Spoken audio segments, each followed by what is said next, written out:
मेरा इससे कोई लेना देना नहीं है। उसका उनके फैसले से कोई लेना देना नहीं है। मेरे काम का राजनीति से कोई लेना देना नहीं है। इस मामले का आपसे कोई लेना देना नहीं है। अब मेरा उससे कोई लेना देना नहीं है। हेलो फ्रेंड्स, मेरा नाम है मोहम्मद साजिद और वेलकम है आपका मेरे चैनल केजीएन इंग्लिश लर्नर्स में।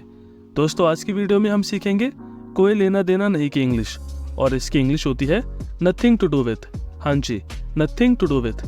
गाइस, इसका स्ट्रक्चर होगा सब्जेक्ट प्लस हैज, हैव या हैड।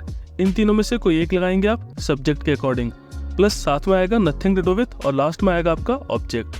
दोस्तों, अब एक एक करके इसके एग्जाम्पल्स देख लेते हैं। मेरा इससे कोई लेना देना नहीं है। I have nothing to do with it. उसका उनके फैसले से कोई लेना देना नहीं है। She has nothing to do with their decision. मेरे काम का राजनीति से कोई लेना देना नहीं है। My work has nothing to do with politics. इस मामले का आपसे कोई लेना देना नहीं है। This matter has nothing to do with you. अब मेरा उससे कोई लेना देना नहीं है। Now I have nothing to do with her. उस लड़ाई का हमसे कोई लेना देना नहीं था। The fight had nothing to do with us. मेरी योजनाओं का आपकी योजनाओं से कोई लेना देना नहीं था। My plans had nothing to do with yours. उनकी हार का किस्मत से कोई लेना देना नहीं था।